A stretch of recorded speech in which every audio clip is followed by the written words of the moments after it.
As usual, another great guest, but a quick diversion. You'll notice that our full name is the Marketplace for Health, Wealth, and Freedom. Well, let's talk about your health for a moment. If you'd like to escape from the stranglehold of insurance and be able to see alternative doctors or go across state lines for care, then you definitely need to take a look at patientempowerment.mpb.health and see if that's the fix you've been looking for. Now, let's get back to the show. Welcome, everyone, to our weekly Freedom Hub webinar. I'm Charlie Froman, joined by Jim Grapek. And today we have a natural health supplement webinar, which is timely because supplement sales have exploded over the past couple of years during the hysteria. And government, at pharma's behest, has done what it supposed to do as a puppet of pharma, and which is target these supplements because they're hurting pharma market share, especially NAC and a host of other supplements. Hopefully most of us have seen that not only has ivermectin or other early treatments proven effective, and they were obviously suppressed, but there are some doctors and scientists we know who treated COVID early with non-pharma potions and concoctions. And a lot of the COVID people who died were found to be deficient in vitamin D. So we don't want the government at pharma's behest to attack our supplements. Now, to discuss this today, we have Kyle Turk, who is the government affairs director at the Natural Products Association, and along with his boss, Daniel Fabricant, who was in charge of supplement regulation at the FDA. They are leading the charge to protect patient access to supplements, mainly on the states where a lot of attacks are happening, in states like California, Rhode Island, New York, etc. And my lobbying client, National Health Federation, just blasted its members. And I'll put that in the chat link to send 2 emails right here. The first, number 1, is a few months old. It seeks to stop the FDA guidance on what are called new dietary ingredients, because that guidance for a decade straight has threatened pharmaceutical approval-like requirements on nutritional supplement manufacturers that would just bankrupt the smaller companies, but hold harmless those supplement manufacturers that are subsidiaries of pharma companies. Also, the letter there, number 1, would stop what is called a mandatory list, where every supplement manufacturer would have to submit their supplement to FDA in a big list, which is just a way for FDA to more easily target supplements for harassment on behalf of pharma. So that's the first click there. I'll put it in chat. And the second click goes more directly with what I think Kyle is going to lead on, and that's the threats in the 50 states. Not all 50 for now, but we want to get the letters going in all 50 states just to educate the politicians there that we do actually care about our health and the natural supplements that are key to health. He'll focus on some of the states where timeliness is a factor. There are hearings, there are bills passed, there are bills awaiting gubernatorial signature. Kyle has a deep background in politics. He worked at the Republican State Legislative Committee. I may have garbled that name, but that gave him access to a lot of political leaders nationwide. And he is in his conference room, I think. And Kyle, I will stop sharing and give you the floor to tell us what's going on and how we can help. Yeah, appreciate it. And thanks everyone for having me. Real excited to be here. So as Charles alluded to, the supplement industry is under attack by rogue legislators in about 6 or 7 different states. So here I'm sharing our NPA Take Action page where you'll be able to reach out to your specific legislator in your state and urge them to oppose legislation limiting access to dietary supplements.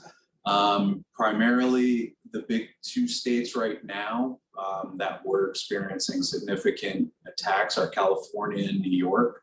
Ironically enough, in terms of industry, those are the two biggest states for the dietary supplement industry in terms of how many manufacturers, retailers, and suppliers are in the state. So it doesn't make sense to myself and some of our members as to why they'd be going after, quality businesses within their state, but that's neither here nor there. Just a quick overview of what each individual piece of legislation will do. So in New York and California, they would age restrict dietary supplements in the sports nutrition and weight management category for people under 18. Now, you might say to yourself, that doesn't seem too bad, given that there might be some issues with quality or things like caffeine, where younger people may be more sensitive to that. The problem and the caveat here is that while it would limit the access to people under 18 for sale, it limits the access for all consumers by putting them behind lock and key, only accessible to a store manager or someone in a supervisory role. So if you think about anytime you've gone to a CVS or Walgreens where an OTC drug might be under lock and key and you need to hunt down a retailer or a retail supervisor to unlock that case, you would experience the same thing here.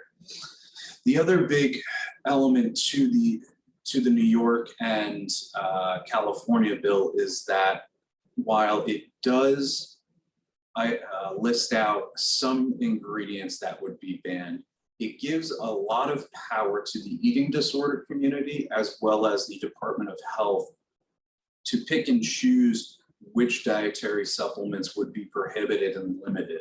So in the sense that they wrote this bill so broadly, it also provides them with the opportunity to pick and choose what products may or may not be, in their eyes, safe for consumption, which goes against a lot of what DSHEA was written to and not intend for. So you're looking at a group of people without a scientific background, possibly putting things like vitamin D behind the counter and restricting access to that. Things like whey protein in California will be prohibited, creatine, beta-alanine, and other really popular sports nutrition products, and just general health and wellness products would be restricted from access. Now, in places like New Jersey, they have put a carve out in there for whey protein, but by and large, all of these states are restricting and limiting access to dietary supplements. I think generally speaking, they were hoping that with a carve out to whey protein, that this would be a win for the advocates on the other side of the table, that the dietary supplement industry might give into that. But in our opinion, limiting access is a non-starter, and this is something that we're going to continue to push back on and explore all opportunities to ensure that this role is reversed. Now, time is on our side in a lot of these places. For example, Rhode Island and Missouri. These bills were either held for further study or they have not been put up for consideration on their legislative agendas. In Missouri, the session ends on May 30th, so the clock's ticking there. And then in Rhode Island, while it was held for a study, the legislative session ends there on June 30th. So, I would be hard pressed to see those items come back up, given the number of other top priorities that these state legislators have, including redistricting, which you might say to yourself, I thought that was already completed, but in a lot of these places, the maps have been taken to court and they've been asked to redraw them. So between redistricting, budgetary items, just the bandwidth for some of these state legislative bodies is going to get sucked up. In California, we anticipate that this bill, which passed the Assembly, will be taken up for consideration in the Senate sometime in June. I will note that the sponsor of the California bill is running for Congress in, I believe, the 42nd Congressional District. So that's something to keep an eye on. She's running against the mayor of Long Beach, California in the primary there. Interestingly enough, while they do have the primary there, because it's a jungle election, the top two candidates in that primary will go to the general, and being that it's a hard Democrat leaning district, I would anticipate that she and her opponent will also make it through the primary and into the general election. So that's something to keep an eye out as not only election season gears up, but also the California State Senate takes up this bill. In New Jersey, that bill is on a 2-year cycle. So it was introduced this year. If it doesn't receive consideration by the end of December 31st, 2023, the bill is dead. Currently, right now, the New Jersey legislature is going through their budget session, which they anticipate to end around June 30th when the fiscal year ends. So I would anticipate that should this bill come up for consideration in the respective committees that it's in, that would be sometime around August or September, just given the way that the calendar is broken up there. And then lastly, New York. As you guys all know, this bill passed both the Assembly and the Senate this year, and it's currently waiting to be delivered to the New York governor, Kathy Hochul. As far as technicalities, because that bill has not been officially delivered to the governor, the 10-day clock for when this bill could be vetoed or signed off on has not started.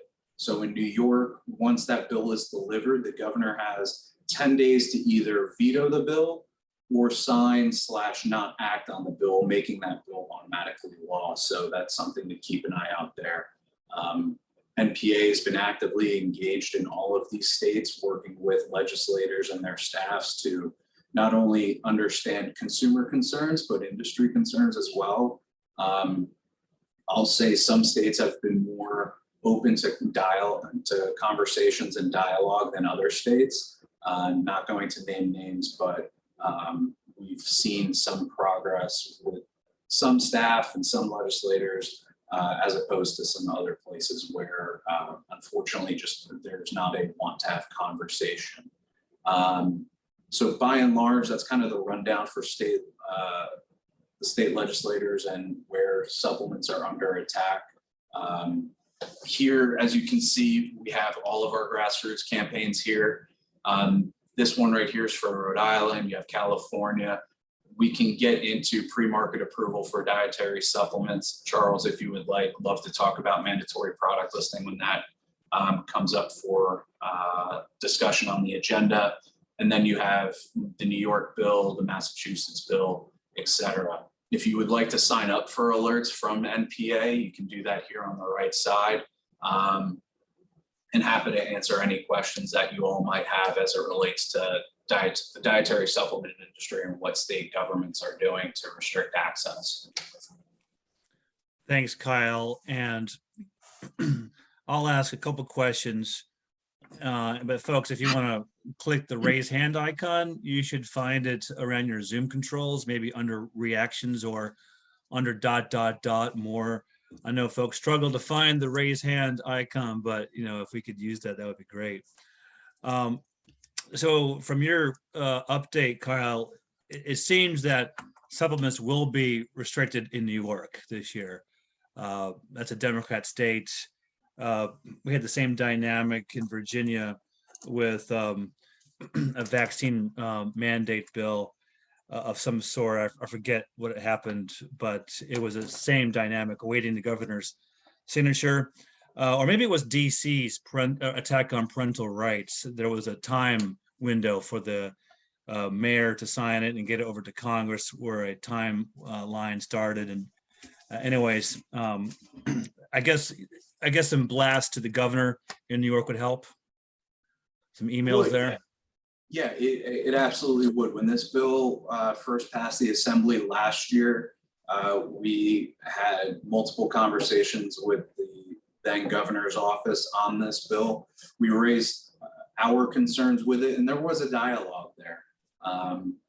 Obviously, that governor's not in the chair anymore, and it's been kind of funky to kind of navigate the channels that this current administration has. But yeah, we've sent over 3,000 letters to Kathy Hochul and her lawmakers in Albany. And the more that folks keep writing them and urging them to oppose this dangerous piece of legislation, the better. Okay, and I don't recall you saying what's going on in Massachusetts, or did you? Oh, yes, briefly cover that. So Massachusetts is the original state where this all came about due to the Harvard School of Public Health's outreach with restricting access and the eating disorder group there. That bill currently, I'm not going to call it dead, but it is not. They had a joint committee hearing earlier this year. They reviewed it and put it to further study. It can come up during informal session, but it would require one legislator and only one legislator to oppose consideration to that bill. We've been on the ground there since day one, and we have made significant inroads. So while this bill does come up every year, we have been successful in ensuring that this bill does not get a vote either in committee or on the floor. So again, continue to write your legislators in Massachusetts to urge them to oppose this bill. Yeah, I would just, at least for our campaign, just to get letters in every state, just keep it simple, right? That's correct. And I think you said both New York and California are the ones that give the dangerous discretion to the authorities to attack any dietary supplement ingredients. Yeah, so all of these pieces of legislation will restrict access to dietary supplements in one way or another. In California and New York, and actually Missouri, there's a caveat that there's a warning that these products, being dietary supplements, are dangerous for your health. They can lead to myocarditis, death, liver failure, things like that, which, you know, there's not a data point out there that would suggest that taking a dietary supplement within its intended use and recommended dosage would cause that. So that's been another section within the bill that we've pushed back on because it's just preposterous. And Rhode Island would put all supplements behind the counter. Yes, it would put everything from zinc to whey protein to your fish oils behind the counter, restricted access. You'd need to ask specifically for that product. And at the end of the day, what that's going to do is not only discourage, consumers to go out and get these products from their local store, but it's also going to stop innovation. I mean, there's a number of really good companies out there investing in R&D to provide the next great dietary supplement to consumers, whether it's in joint health, sports nutrition, heart health, you name it. If consumers can't look at a bottle and look at the label and see, what's this product going to do, they're not going to go out and look for it, and they're not going to ask for it. So that's going to be a real detriment to all consumers. I find it interesting that you say New York, California, and Missouri put a black label in effect on supplements, warning folks about their implication with myocarditis. I think most of us in Health Freedom know the rising cause of myocarditis, and it ain't supplements. Yeah. Yeah, That's it's interesting to see, kind of some of these warning labels and what what they're putting on, unfortunately, the counters. But like I said, NPA is exploring all options to ensure that these legislative proposals don't happen and don't affect consumers. But it always starts with writing your member of state government or Congress to let them know that their voters and constituents don't approve of these radical changes. Speaking of COVID, and I think we all, those of us who follow real news, not the corporate propaganda, know what the insurance companies are finding. Disability and death payments have exploded, excess death over the past year since the start of the mandates on these poor workers. So I think government is obviously trying to cover their butts by blaming everything else under the sun for the disability, explosion, myocarditis, et cetera. And speaking of that, NAC, Greg Cunin, I guess for a couple of years now, or a year, FDA at behest of pharma has targeted NAC and other supplements that can help with the pandemic. And you want to mention NAC, Greg, how that got your attention? And then we'll go back to Kyle to talk about the guidance in the listing. Well, I think it's very clear. People are starting to see that this is becoming it's a clear and present danger, and that the consumer's access is being limited. They're doing it in a very underhanded way, where they're making things illegal without making them officially illegal. But they're making it so that innovative companies and smaller companies, and the people who have actually had the most direct connection in working with patients. I mean, here we've been in the preventive medical field now for 50 years. We've worked with tens of thousands of patients and have had more experience than your typical vitamin company. And it's, they're making it so that one ingredient after another just comes into question. I mean, it's enough with a good news story. It's enough to be able to get people to question it. And that's been the consistent behavior that they've been operating under. But N-acetylcysteine is just, on a list of ingredients that are now going through this difficult experience. And here it is now. We've been talking about this for 2 years. For 2 years, there's been concern about whether or not manufacturers and marketers of nutrition supplements should even consider using an ingredient like N-acetylcysteine, when in fact there is no official statement from the Food and Drug Administration. I mean, I don't want to talk it to death. I mean, it's very clear.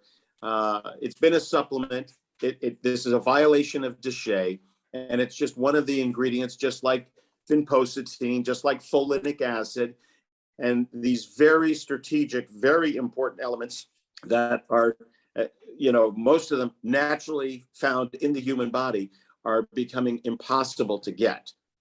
I mean, as I mentioned in one of our previous calls, I have not been able to get folinic acid. There is not a single manufacturer of folinic acid that will make it available to a dietary supplement company in the United States. And there's been no ruling in 5 or 6 years from the Food and Drug Administration about folinic acid. Thanks, Greg. And we'll come back to you. Go ahead, finish up. Yeah, no, it's very, very frustrating. And what's most troubling about this, and I think there's a real disconnect for the consuming public out there. They do not understand what's happening to our industry. The innovative companies that worked with physicians that actually made really efficacious products they're going out of business. 95% of the products that are sold over the counter are now owned by either drug companies, which have absolutely no real interest in propping up the vitamin industry, and venture capital firms that are basically, a lot of these products are empty. And so the companies like Olaloa that actually have efficacious products, we're finding it nearly impossible to be able to provide these products. But most importantly, the Food and Drug Administration is there for safety purposes. That's their mission. Show me the bodies. I mean, we've been doing this for 50 years. We've done more blood testing than almost any medical group on earth. Show me the bodies. And I think Kyle, Daniel Fabricants at LinkedIn a couple of days ago made the equivalent point Greg just did. Show me the adverse event reports from, I think in this case, some of the sports medicine, sports nutrition products. There aren't any, are there? No, there's not. And, to build off of Greg's point and Dr. Fabricant's point, this is why we've taken action against the FDA and sued them. As everyone's, pointed out here, N-acetylcysteine been on the market for 35 plus years, with limited to no adverse events reported. So for them to suddenly, urge companies to take this product off the market and limit its access is concerning, especially when you look at some of their other actions that they have or have not taken. We've brought a number of different cases to them of illegal products purported to be dietary supplements, and they've not removed those from the market, and you can still see them on the market today. And some of those executives that represent those firms are in prison. But yet here's a product that has been safely on the market for 35 years, and now they're urging companies to remove it. It's a ridiculous position by FDA, but again, that's why we've sued them in court, and that's why we've taken that step to rectify this issue, because they're interpreting the law much differently than it should be. To give you an idea, we of course have been integrating N-acetylcysteine in my dad's medical clinic, and we're using it for the last 40 years. In Olaloa, we have sold in 23 years millions upon millions of packets of our product. We have not had in 23 years a single adverse event report. And it's a pretty good safety record. And important for people's panic about pandemics too, apparently. And transitioning further to the FDA, for a decade, Kyle, they've been trying to publish guidance on new dietary ingredients post DSHEA, the '94 law that governs supplements. And in their spending proposal from last week, they concede they can't mandate a list, but request legislative authority to mandate listing of all supplements. What have you got to say on those two worries? It's frustrating as someone that works hand in hand with the FDA and as a part of an organization that works hand in hand with the FDA, for them to say that they have limited access to know what's on the market and what's not. Google's a hell of a machine, and a simple Google search to products that you'll typically find that are in violation of DSHEA, you can go find those products on the market right now, and FDA can as well. They can use Google to go find the pro-hormones, the illegal steroids, the male enhancement products that may have sildenafil in them. That's not a huge lift for them to go do. What is a huge lift and what is a burden on industry is when FDA doesn't use their enforcement tools that are currently at their disposal, but wants mandatory product listing, which ultimately is going to be a burden on not just small business, but all dietary supplement companies. FDA has the dietary supplement label database at their disposal. They have inspections at their disposal where they can go get labels. It'd be hard pressed to find an instance where FDA went in to inspect a facility unannounced, requested for labels, and then was denied labels. And if they did get denied labels, they can go to a court judge and get those labels through that process. I can't think of an instance where that has not happened, where that has happened. From our vantage point, until FDA gets their inspection levels up to pre-COVID numbers, and even going back as far as the early 2010s, where they were inspecting 500-600 facilities a year, MPL is going to be a non-starter. Again, we've brought cases to the FDA where we know of bad actors within the dietary supplement space that are selling illegal products to be purported as dietary supplements, and they have not acted. But yet there's this grand conspiracy by them that they can't understand what is and what isn't on the market. It's a willpower issue, and that's been, in my opinion, one of the more frustrating pieces of this. Is it's not something that they're interested in doing. They want to make this more bureaucratic than scientific, and ultimately this is going to fall on dietary supplement manufacturers, and no one wants to see that. They already comply with several different laws on the books. They're compliant with GMPs. We've been good stewards of the industry, and MPA members have been as well. So MPL is a non-starter, and until we see something where there is an actual regulatory gap and not a willpower gap, MPA is not going to support that. And the new dietary ingredient guidance, have a comment on that? There's always a rumor they're going to get that out. Yeah, it sounds to me as if that's not going to come out this year, and we'll have to wait and see what it looks like next year. It was supposed to be up in June, but it looks as if they've, once again, and typical of FDA, they've kicked the can down the road. And again, folks, in chat is the link for NHF's letter to your Congress critters in DC. And the letter goes into detail on the guidance from the past. It's a decade-old effort. And real quick, Kyle, I'm sure you'll agree. If you modified your manufacturing in any way to improve your product, Greg could comment on this, that would possibly subject your new dietary ingredient to pharma-type approval requirements. If you wanted to dose your nutrition with a new population, like kids, that would trap you in these expensive approval requirements. So basically, it was a trap to make it so expensive that you're out of there. So, I mean, for a decade, people have fought back against this NDI guidance. Is that your experience too, Kyle? Yeah, it is. Yeah, absolutely.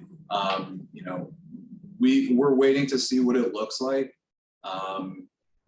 I know our members would like to see what that new guidance looks like. It's been an issue of concern for a number of years now, but just like, some of the other, regulatory schemes out there through FDA, this has been delayed.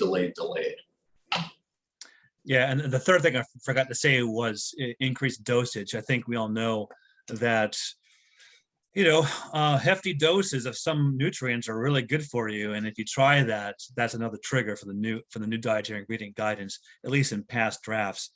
Greg, do you have any thoughts on the mandatory listing or NDI soap opera? Well, nothing formally except to just simply state, in essence, what we're really talking about here is food. I mean, when you really get down to it, when you get down to the basic fundamentals of of biochemistry, you're talking about elements of life in food. So they're trying to make it. I mean, I think it is on an ingredient by ingredient basis. I mean, certainly when it comes to the RDAs, RDIs, however you want to refer to them, that's pretty well established essentials of life. When you get into herbs and food safe, things like ginger, I think that, again, those two have had a long time of successful use and very little adverse effects. Part of the problem comes in when they try and create this mystique and aura that vitamin supplements are some foreign things, when in fact they're essential for life. But unlike foods, they have an actual label on them which clearly delineates what's in it. Believe me, I think if you really were to study it, you'd see much of the food that's entering the United States is loaded with toxins. And depending upon how you use those food products, some serious damage does occur, as we see on a regular basis. So I just think it's very dangerous.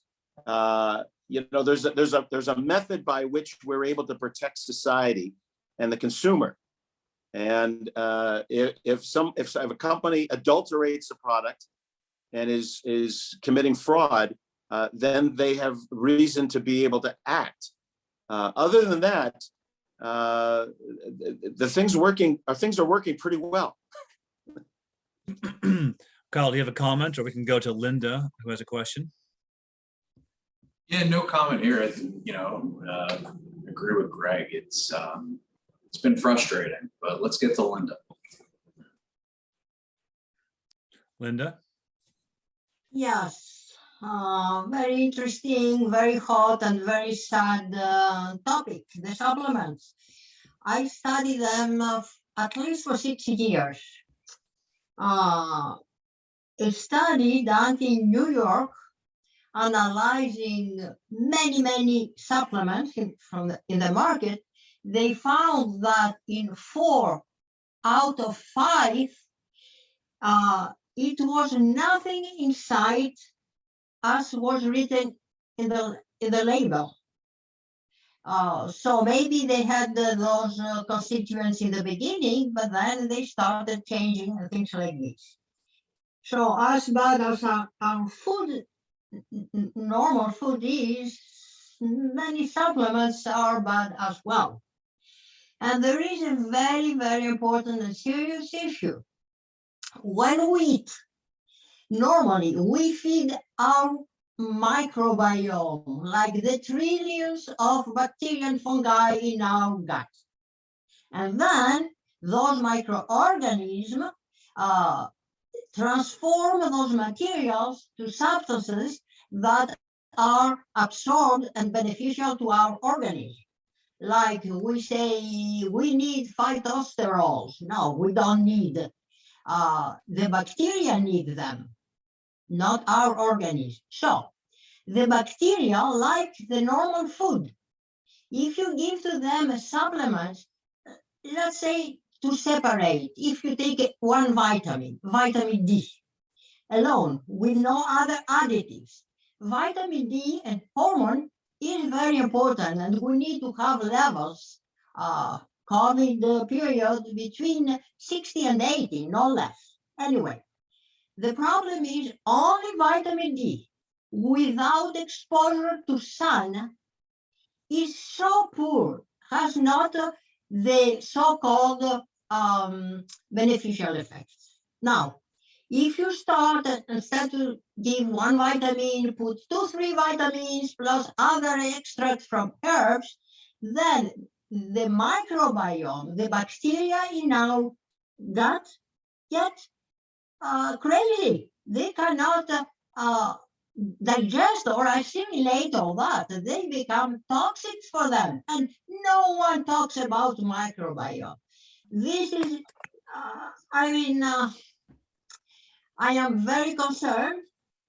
One guy who has a big lab is Mike Adams, and he studies some supplements and some other labs. It's a crisis. I don't understand how we're going to solve the problem, because our doctors never learned during their medical studies at universities about nutrition and nothing about microbiome. So how you can do medicine right now by ignoring those 2 very important facts? This is my fear. This is my question to you. How you plan to face this issue? Huge problem. Thanks, Linda. Greg, do you want to tackle that? Well, the good news about this is that there are a number of very well-trained, very educated physicians and healers that are out there that are working in the field, which we pioneered, called orthomolecular medicine, which is integrating nutrition, pollution, and stress adaptation into treating their patients. And there's an enormous amount of information out there. In fact, if you go into the government database of PubMed, you will find that there are more research papers on human biochemistry than on all the drugs combined. Linda's point, I think, is well taken, but the bottom line is we all eat to satisfy individual biochemical needs. Each one of us is different based on two factors, lifestyle and genetics. And the one fact that no physician would be crazy enough to argue is very simply this: without any one supplement, one nutrient in your body, one nutrient missing, life ceases to exist. And what we're doing is lowering healthcare costs and providing support for the entire population. And of course, in our work through our different organizations, we're trying to educate not only the consumer, but also consciously aware physicians. But there's definitely, there are problems in the system.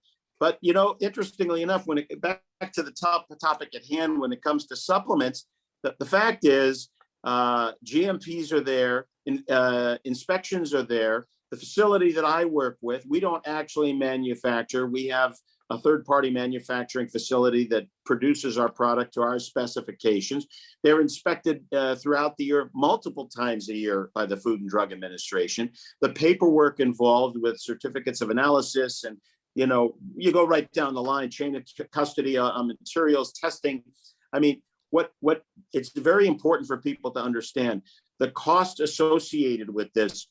They're driving up costs to the point where general consumers are going to have a very difficult time being able to get access to these nutrient products. And that's why I keep on saying the nutritional supplements, for all practical purposes, are the equivalent of food. If the food industry had to go through this and they had to test and batch every single tomato that they're producing, they would go out of business and there wouldn't be any food. And it's very clear. Costs go down, healthcare costs decline when preventive measures are brought to the forefront. I think it's all of our job to be able to educate the consumer, the general public, and yes, we need to foster an environment where science. I mean, that's what's so crazy about this whole pandemic. There's so much science out there, and I'm sure all of us have had experience. I mean, especially during this time of COVID, I've worked with many people who have had COVID and have done very, very well through natural approach. But there's definitely a controversy here and a bureaucracy involved that is preventing us from getting access to these materials at a terrible price. We're all paying a terrible price. Greg and Kyle, if you could address her concern about some of the problematic supplements that aren't as useful as others. That's a problem in every market. How do, licensing and FDA have limits, the fatal conceit that government can now plan a market. What do you see hopeful in the market that helps patients get access to better quality supplements? Because regulation isn't going to solve this. It's got to be marketing, getting patients branded to follow NPA members or NHF members or people that belong to this group. Greg, have you considered that? How do we help patients more easily access the better supplements? A market fix. Well, certainly, I don't want to take over the conversation here, but first and foremost, their job is safety. If a product is an adulterated product, which is mislabeled, that's one thing. But I think it's a very dangerous slope when the FDA is basically trying to come in here and say, this is good, this is bad. That's not their job. That's the marketplace is there. The physicians are there for that. I mean, this is a bigger issue. It's not just about the products. Ultimately, I think it's going to require, a more receptive environment so that physicians themselves, who are the most qualified to really, who understand natural medicine and human biochemistry, can integrate these products and help to educate as well their patients. But we're not in an environment right now where a lot of people feel very comfortable or safe, especially if you have a medical degree and you're licensed by the state. I mean, the tragedy here, I mean, we started doing this, my dad started doing this in 1967. And here it is, 2022. And in some respects, there's more threat out there for physicians who are trying to deliver good medicine, when in fact, there are mechanisms in place. If you harm a patient, the court system is there. It just seems to me that if we put these walls up, which the FDA is trying to do, consumers are not going to be helped. They're not going to have access to these types of products. They're ultimately going to be injured by this. And the fact is, if people are injured, if someone does harm, again, that's what the court system is all about. It's not a perfect world, okay? I mean, accidents happen, mistakes happen. But as I say, and as I said at the outset of this, natural products as a whole have one of the best, if not the best track record of any product out there. Period, bar none, full stop. Thanks, Greg. Kyle, any comment? And we'll go to Jim. Yeah, I mean, they're at their best when they're inspecting and testing facilities and products. If there's a quality issue that needs to be addressed by FDA and work hand in glove with that company. We're seeing that, in some spaces like CBD, but until they rule on CBD, that's going to continue to be a quality issue. But yeah, FDA needs to get into these facilities and ensure that GMPs are met. May I say one other thing? Yeah. Ultimately, I think the problem that we're seeing here, and where there's I think the greatest risk is with regards to raw materials that are coming into the country from overseas. And if the FDA really wanted to protect the American public, they should be at the dock, and they should be routinely randomly inspecting these raw material ingredients. And that's where they could act as a first line of defense to make sure that products are not entering this country that are going to injure American citizens. I go back to, in the 1970s, my dad started doing hair analysis and looking for heavy metals. And my little brother at the time, in about 1974, had a toy from Czechoslovakia that had, I think, approximately 20,000 parts per million lead. This toy was not supposed to be allowed in the United States. It got through the system. Okay, my brother was chewing on this little toy. And so for me, it seems like the first line of defense is the port of the United States, especially with foreign goods that are entering this country. That seems to be where there can be some real problems. And they'd be better off dealing with that and acting as a first line of defense, as opposed to having the same product being tested by thousands of companies. We're all using the same vitamin C, and we're all testing it, spending, a fortune on it.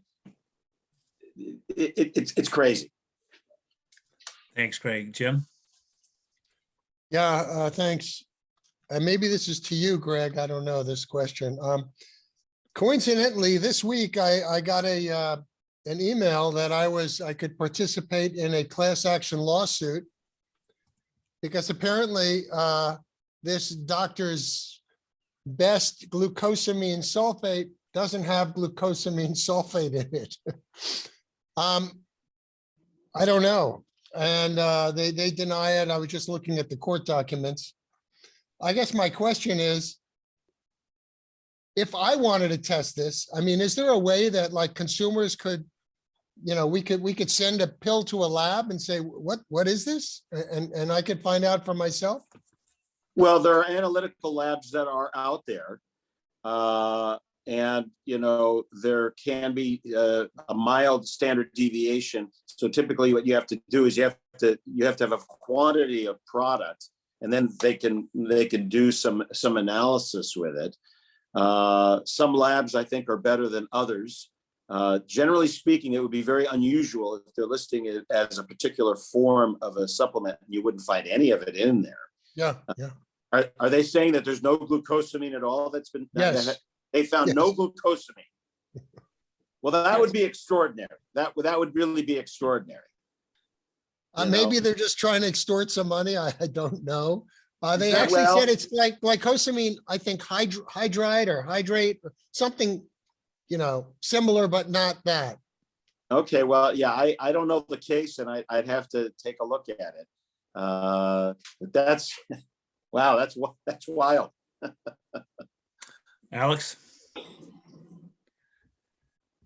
Hey guys, I'm glad I tuned into this. So the first question coming to mind, because I'm trying to understand this better, but actual like health freedom laws in certain states that allow complementary and alternative medicine practitioners to practice without a license under specified conditions. So I'm not sure if anybody can comment, but you were mentioning, Greg, about, kind of this situation of there are physicians, that understand nutrition-based medicine, but then kind of is this legit? I haven't really looked into the I guess 10 states that have passed health freedom legislation. This is a gray area. Yeah. Okay, so this gets into you have to be very, very cautious practicing medicine without a license. If you're doing nutrition counseling per se, you can get away with it. If you have a medical degree and you want to maintain your medical degree, it can be very problematic in so much as the medical boards can rule you. I mean, and as it stands right now, anti-quackery laws are still pretty much the same. Anything outside the standard of care is considered quackery. So it's a really slippery slope. And it really, a lot of physicians, if they're licensed, state licensed physicians would rather not have trouble. Any physician, for example, that's running a vitamin test, just running a vitamin test could be a violation. And of course, it gets very complicated if you're doing medical billing and working with Medicare. But typically, if you are a nutritionist per se, someone who's working in the field of nutrition, I think you're pretty protected. But the gray line there is practicing medicine without a license. So it's kind of like that toss up between structure function claims and disease claims. So you got to be very careful. This is problematic. I mean, the medical guilds are very, very strong. So I just want to introduce myself. My name is Diane Miller. I'm an attorney with National Health Freedom Action and National Health Freedom Coalition, and thank you for inviting me to this Freedom Hub. Really appreciate it. You're welcome, Diane. Do you have a question or a comment? Yes, that is an area of expertise that I have. The practice of medicine. I've drafted most of the bills in the United States for safe harbor bills for unlicensed practitioners, and I'm aware of all of the bills for the licensed practitioners, the standard of care issues, et cetera. So it's an area that I'm very familiar with. If you have questions. I'm going to have a call on that with some folks later today, and I may invite you and Greg to that. I mean, the follow-up question that's obvious is, how do we put teeth into the safe harbor or the exemptions for the MDs so that we can have the integrated revolution that we want? Quickly, we're running out of time, but do you have some quick points on how we really make this the infrastructure to free physicians to practice medicine? Or is the licensing dynamic too entrenched to even start it? There's over 30 states that have tweaked their medical licensing practice acts to allow non-conventional holistic medicine, but they don't have the teeth in them necessary. Even the Florida one, that is the most expensive for complementary and alternative healthcare for licensed physicians, at the bottom says you have to still abide by your standard of care. Even if they put all this other stuff forward. Although the Florida one did win on a holistic dentist and a holistic physician with that statute, but recently California's non-complementary and alternative healthcare licensing for physicians lost on the vaccine holistic approach to vaccine issues for children's medical exemptions. So it's a dicey area because whenever you mention a standard of care, the agencies of the United States are trying to shift the standards of care from the academic medical community to the agencies. So, so that the agencies rule the standard of care. In terms What's of extraordinary? I'm sorry. in Please go terms on. of the unlicensed practitioners, there are 11 states that have some form of exemptions for the practice of medicine. There's some states that have exemptions for the practice of massage, the practice of dietetics, the practice of naturopathic medicine. There's a number of exemptions, but you have to be very careful at looking at that. And there's a lot of resistance to the dietitian laws because they capture nutritional counseling as a licensed dietetic scope of practice. So we've been opposing them and putting amendments on the dietitian laws. But we have been involved in all of the practice of medicine exemptions as well. The Wisconsin we worked 15 years on the practice of medicine exemptions for complementary and alternative healthcare for unlicensed people in Wisconsin. It went through the House and Senate this year and the governor vetoed it. Well, what's astonishing too is from the physician perspective, you can have no patient complaint. And the number of physicians I know, law isn't based can have on no patient patient complaint. complaint. It's based on a de facto law. You're practicing medicine if you do anything to heal another person. Yeah, and you can have another physician who questions what you're doing, running a vitamin screen, doing coagulation panels, doing organic acids, and in fact, your patients can come in mass and can support you in the hearing, and you can still lose your license. It's absolutely incredible. Every physician I know who's worked with us It's how the laws are drafted. The laws are very broad in terms of what a physician can do without exceptions. It doesn't really matter if anybody's getting very frustrating. And I'm shocked that here it is 50 years later, and we're still going through this. And really the work of changing those laws is hard. And we've been working at it for 20 years.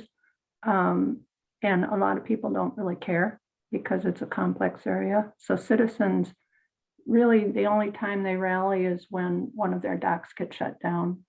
And then they go to the Capitol and then the medical lobbyists come forward and kill the bills. So it is a very hard area for consumers to change the law, but it's really the only saving grace that we have. We have to change the laws in our country to reflect the evolution that we're in. And that's the work that we have to do.